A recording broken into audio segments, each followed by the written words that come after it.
Have you ever been running late to a party or a job interview and realize you're missing an important part of your clothing, like say your belt, your socks, or your shoes?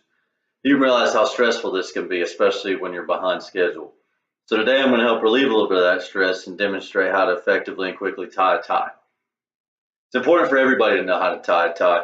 For men, it's very important because you will be required, or at least expected, a handful of times in your life to wear a tie.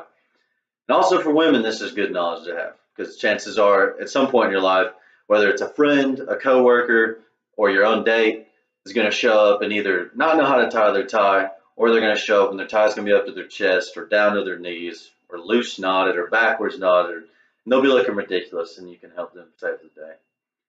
Me personally, I learned how to wear a tie when I was in the military with my professional uniform, where I was checked by my bosses to make sure it was done correctly. So to correctly tie a tie, you'll need to know how to set it up, how to loop and knot it correctly, and then how to adjust it once it's tied. So let's begin. The first step is setting up your tie to be tied. First thing you need to do is identify the big end of your tie. Drape it around the right side of your neck. So it's now on your right side in your right hand, with the inside of the tie or the back side facing away from yourself. So big end in your right hand, inside of the tie facing away from you.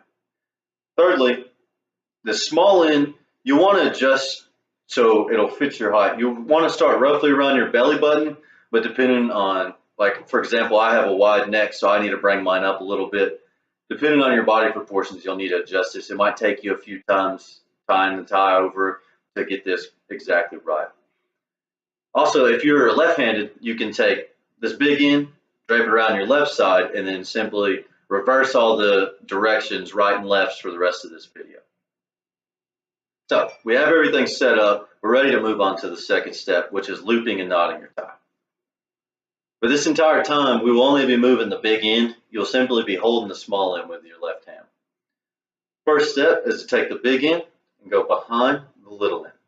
So now you have an X. Second step, take the big end and fold it around the front of the little end. The third step is to come underneath the hole between the knot you're making and your neck. So right here, you want to come up underneath.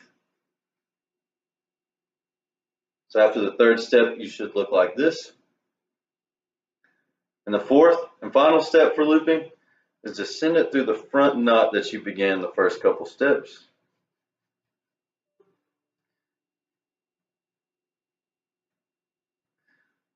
So now that we've set up our tie, looped and knotted it correctly, we're ready to move to the third and final step, which is adjusting your tie.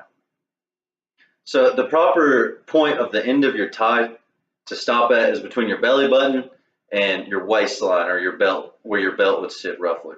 If it's hanging below your belt, you're going to look kind of weird. If it's up above your belly button, you're going to look kind of weird. So to adjust the size of your knot, you can pull this big end to make it tighter and smaller. And then to adjust the knot up to your neck, you'll simply place your fingers under the knot, and then with your left hand still on this small end, you'll pull that down while pressing up on the knot. Bring it squarely between your collar, tightly and snugly around your neck. Tighten it by pulling down the big end again,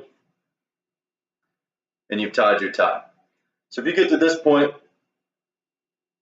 and your tie is not long enough, I would like mine to be a little bit longer, what I would do is I would restart this whole process, and in the beginning I would bring this up. So the less small ends you have, the longer your big end is going to be with your finished product. So today we learned how to set up a tie, how to loop and knot a tie, and then how to adjust a tie once it's been tied. So next time your date or your friend shows up and they don't remember how to tie their tie, or they got a 6-inch tie and look like a clown, you can be the one to save the day.